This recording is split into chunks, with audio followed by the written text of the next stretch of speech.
साथियों नमस्कार, जय श्री राम, जय बालाजी की। आज एक इम्पॉर्टेंट जजमेंट मैं डिस्कस करने वाला हूं गुजरात हाई कोर्ट का। अहमदाबाद स्थित बेंच ने इसे पारित किया है। जजमेंट है 16 फरवरी 2024 का और ये जजमेंट इतना अच्छा है, कम से कम जो दुष्ट महिलाएं हैं जिनका एक धंधा बन चुका है कि शादियां करो, झूठी कहानियाँ बनाओ, अपने घर वालों का सपोर्ट लो, उनके मार्फत केस दाखिल करो और अल्टीमेटली हस्बैंड को परेशान करो। तो कुल मिला के इस जजमेंट ने एक मैसेज दे दिया है कि हस्बैंड व इसके घर वालों को परेशान होने की ज़रूरत नहीं है। यदि केस फेक है, कॉन्कॉक्टेड है, मियर सरमाइसिस पे है तो वो स्टैंड ही नहीं कर पाएगा ग्राउंड के ऊपर। तो पूरा मामला क्या है हम समझेंगे, एक एक पॉइंट को हम नोट डाउन करते हुए चलेंगे। साथियों, जजमेंट है ऑनरेबल गुजरात हाई कोर्ट का राहुल कुमार तुलसी भाई परमार बनाम स्टेट ऑफ गुजरात का ये जजमेंट है। 16 फरवरी 2024 को जजमेंट जो है पारित किया गया है और जिसका पिटीशन नंबर है 18339/2014। साथियों, इस जजमेंट में जो हस्बैंड है ये क्वेश्चन के लिए गया along with his entire family. उस फैमिली में उसके मदर हैं, उसके फादर हैं और उसका भाई है और भाई की वाइफ है। इनका कहना यह है कि जो एफआईआर है सेक्शन 498 है, 406, 494 आईपीसी में ये अब्यूज ऑफ प्रोसेस है and that's why it is liable to be set aside and question. साथियों, बेसिक फैक्ट्स क्या थे एफआईआर में, कोर्ट ने सबसे पहले उसको पेरूस किया। इसलिए हमेशा मैं कहता हूँ आप लोगों से कि जब भी आप लोग क्वेश्चनिंग में जा रहे हो तो कोर्ट का ध्यान सबसे पहले जाएगा एफआईआर की तरफ। एफआईआर ही वो बेसिक डॉक्यूमेंट है जिससे क्रिमिनल लॉ मोशन में आया। अगर हम चाबी को ही डिफेक्टिव करेंगे तो समस्त सब्सिक्वेंट प्रोसीडिंग भी संदेहप्रद दिखाई देगी। लड़की का कहना यह था कि मेरी शादी जो कंसेंट अक्यूज्ड है उसके साथ 29/11/2009 को हुई। ये शादी हिंदू राइट्स एंड कस्टम्स के अनुसार संपन्न हुई थी। मैं अपने पति के साथ रही और जो उसके घर वाले हैं उनके साथ में रही।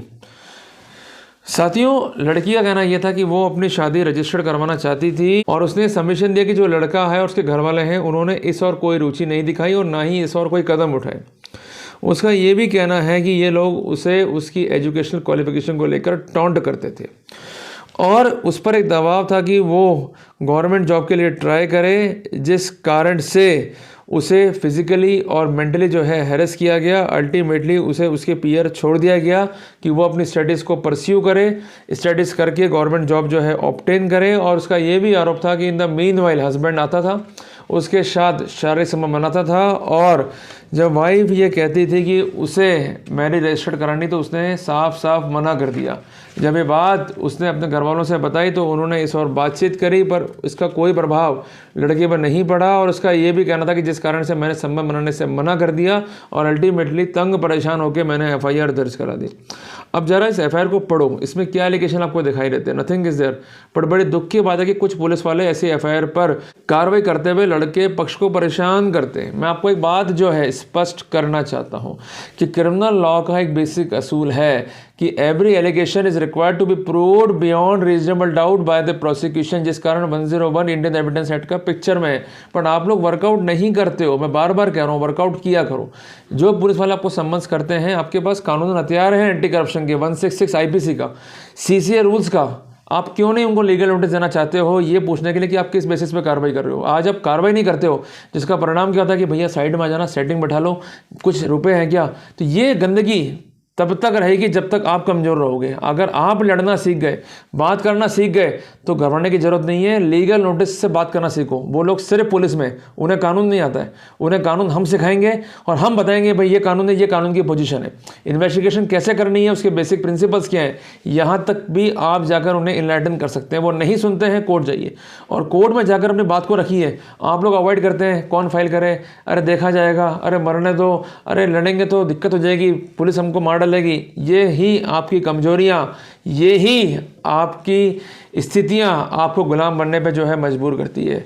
हिंदुस्तान गुलाम क्यों रहा अंग्रेजों का? इसलिए नहीं कि हम जो है कमज़ोर पड़ गए, इसलिए कि हमें लड़ने की टेंडेंसी नहीं थी। आज हमारे बीच में सुभाष चंद्र बोस हैं, हमारे बीच में ही भगत सिंह पैदा हुए, ये लड़े, रेसिस्ट किया। कुछ चंद लोगों ने सत्ता उखाड़ के फेंक दी। ये कहा जाता था कि आज़ादी आएगी चरखों के दम पे, मैं कहता हूँ सब बकवास है। आज़ादी सिर्फ मिली है तो प्रतिकार करने से, सिर्फ विरोध करने से। अगर आप अपनी बात को नहीं रख सकते हो तो ये दुष्ट आपको गुलाम बना के ही मानेंगे, ये दुष्ट आपका शोषण करके ही मानेंगे। अपनी बात को रखना सीखो, बात करना सीखो, आंखों में आंखें डाल के, अगर गलत नहीं हो। आपको ये स्पष्ट करना होगा कि मैं कानून जानता हूँ। अपने वकीलों को सांस दिलाओ कि लड़ो भाई हमारे साथ साथ, जब हम लड़ सकते हैं तो हमें आप लीगली साथ लेके चलो, हमें लीगली गाइड करो ताकि हम अपना पक्ष रख सकें। और साथियों, क्रिमिनल केसेस में मैं आपको एक बात स्पष्ट कह दूं कि 80% योगदान जो है आपकी ड्राफ्टिंग का, अगर आपकी ड्राफ्टिंग सटीक है और जो आप खुद भी कर सकते हो और आपने सबमिट कर दिया, तो वहाँ पर पुलिस वाले आपको छेड़ने की बजाय ड्राफ्टिंग को पढ़ने पर जो है मजबूर हो जाते हैं। साथियों, यदि भी वो कहेंगे अरे क्या लिया है, कचरा लिया है 200-300 पन्ने का, मैं क्यों पढ़ूँ उसको, पर दिल में उनकी भी दुख होती है कि अगर ये नहीं पढ़ा और कल को कोर्ट ने क्वेश्चन खड़ा कर दिया तो हमारी ऐसी की तैसी हो जाएगी। मैं आपको एक बात स्पष्ट कर दूँ कि हाई कोर्ट ने, सुप्रीम कोर्ट ने अनेकों ही मामलों में ये कहा है कि fair investigation is the right of the accused. वो नहीं कंसिडर करते हैं, आपको धमकाते हैं। क्लियर कट एग्जाम्पल है कि वो आपकी बात सुनने में इंटरेस्टेड नहीं है। उनसे जब भी आप बातचीत करो इस बारे में तो अपने ज्ञापन का जिक्र जरूर करो। You could made recording also as per new scheme, means भारतीय साक्ष्य अधिनियम, रिकॉर्डिंग्स जो है एडमिसिबल हैं। और इसके साथ साथ आर एम मलकानी ने भी ये स्पष्ट कर दिया है कि यदि एविडेंस को इनलीगल मीन से भी ऑब्टेन किया गया है, it is valid if it is going to disclose the source. आज पुलिस वाले बेईमानी कर रहे हैं, बदतमीजी कर रहे हैं, आपसे कह रहे हैं कि क्या रखा है लड़ने में, और ऑन द कॉन्ट्री गलत लड़की का साथ दे रहे हैं, तो वहाँ पर उनके विरुद्ध भी आप कानूनी कार्रवाई कर सकते हो। और अनेकों केसों में हमने करी है, सफल भी हुए हैं। सब कुछ डिपेंड है अब आपके ऊपर कि लड़ते कैसे हो। अगर मजबूती से नहीं लड़ोगे तो मतलब नहीं है, मजबूती से लड़ोगे तो ही जो है सार्थक जीत को दर्ज करा पाओगे। साथियों, यहाँ पर कुछ फैक्ट जो है कंसीड हो गए। जब ये फैक्ट सामने आए कोर्ट के, तो कोर्ट के भी होश उड़ गए। सबसे पहला फैक्ट ये था कि 8 फरवरी 2014 को 100 रुपये के स्टैम्प पे जो लड़की के भाई ने खरीदा, एक डिवोर्स डीड जो है एग्जीक्यूट हुई, जिसमें लड़के ने साइन किए, लड़की ने साइन किए, और इस पर विटनेस ने भी जो है साइन किए। क्लियर है बात ये। साथियों, यहाँ पर उनका एलिगेशन ये है कि हमने इस डेट पे साइन नहीं किए, हमने साइन करने से मना कर दिया, डॉक्यूमेंट फिटेड ये से, जबकि ये डिवोर्स डेट को, इसके एग्जीक्यूशन को, इसकी जिनाइनेस को वो डाउट ही नहीं कर पाए। सबसे इंपॉर्टेंट फैक्ट यहाँ पर ये था। साथियों, यहाँ पर कंसर्न हस्बैंड का कहना यह था कि हमारे बीच कोई भी डिस्प्यूट नहीं थे, सामान्य मतभेद थे, परंतु हमने डिवोर्स का फैसला करा। डिवोर्स में हमारा पंचायत में हो गया, मैंने इसका एलिमनी पे कर दिया, डिवोर्स डेट भी एग्जीक्यूट हो गई और इसने अपना सारा सामान, सारा पैसा प्राप्त कर लिया है। अब ये एफआईआर जो है जस्ट टू एक्सटॉर्ट मनी जो है लॉन्च की गई है। उनका ये भी कहना है कि एफआईआर में यदि भी ये बात है कि इसने डिवोर्स के पन्नों को साइन नहीं करा, परंतु डिवोर्स डीड का जो स्टैम्प है इसका भाई लेकर आया, उस पर लिखा पड़ी हुई, इसने साइन करे, और विटनेसेस जो उस केस में थे उनको पुलिस ने एग्जामिन तक नहीं करा। सबसे इंपॉर्टेंट बात कि यहाँ पर जो सेक्शन 9 हिंदू मैरिज एक्ट का दावा है, और सबसे इंपॉर्टेंट बात जो प्रोसीडिंग सब्सिक्वेंटली हुई है उसमें भी उस डिवोर्स डेट का हवाला है, और ये हवाला दिया है कंप्लेनेंट ने, तो अब वो अपने वर्जन से हॉस्टाइल या टर्न डाउन नहीं हो सकती है। सेक्शन 17 और सेक्शन 115 इंडियन एविडेंस एक्ट का उसे ऐसा करने से रोकता है। साथियों, उनका ये भी सबमिशन है कि पूरी की पूरी एफआईआर को अगर आप देख लें तो it is time barred FIR. Allegation जो है सामान्य है, it could not be a basis for the prosecution, जिसका अपोज स्टेट ने किया, परिवादी के वकील ने किया। साथियों, यहाँ पर सबसे इंपॉर्टेंट बात यह है कि लड़की के आरोप जो है वो सामान्य प्रतीत होते हैं, ऐसा कोर्ट ने मेंशन किया कि शादी हुई, शादी के बाद जो है उसने कहा कि टॉर्चर करा कि एजुकेशन के नाम पर, कि आप एजुकेशन जो है प्रॉपर लीजिए, उसको उसके पीयर छोड़ दिया गया कि गवर्नमेंट जॉब के लिए ट्राई करें। उसका कहना ये है कि उसका हस्बैंड आता, फिजिकल रिलेशनशिप बनाता, अल्टीमेटली मैंने कहा कि मैरिज को रजिस्टर्ड कराओ, उसने मना कर दिया, तो मैंने संबंध बनाना छोड़ दिए और उसने डिवोर्स डेट के नाम पर मेरे साथ जो है छल किया है। इन एलिगेशन के सब्सटेंस फाइल पर कहाँ है? कुछ भी नहीं है, केवल सामान्य बातें हैं, वो भी ओमनी बस है। दूसरी बात है, डिवोर्स डेट का एग्जीक्यूशन जो है डिनाई नहीं है, लमसम पैसा ले लिया, ये फैक्ट जो है डिनाई नहीं है। लड़की पढ़ी लिखी है, तो ऐसी स्थिति में उसका बहकावे में आ जाना, उसके साथ छल होना, दबाव में आना, ये बातें जो है गले नहीं उतरती है। तो कोर्ट ने कहा कि 406 आईपीसी के लिए जब भी आरोप आएंगे तो लड़की पक्ष को 3 बातें जो है साबित करनी होगी। सबसे पहली बात, आर्टिकल एग्जिस्ट करते हैं, नंबर 2 उनका सोर्स है, नंबर 3 इंटरेस्ट किए गए हैं, नंबर 4 उनको हड़प कर लिया गया है। अगर ये एलिमेंट जो है स्टैंड बाय नहीं हो रहे हैं तो किसी भी रूप में 406 आईपीसी का केस नहीं बनेगा। अमूमन क्या होता है कि लड़कियां लंबी छोटी लिस्ट लेके आ रहती हैं, उनके सब्सटेंस फाइल पे नहीं होते हैं। आप अड़ जाओ ना भाई, जब लिस्ट फाइल पे नहीं है, इसका सब्सटेंस नहीं है, बिल नहीं है, तो फिर रिकवरी किस बात की? पुलिस वाले अधिकांशतः ये जोर रहता है कि भाई सामान तो दिया है, तुमने हड़प कर लिया, और लड़की ले आती है फोटो में।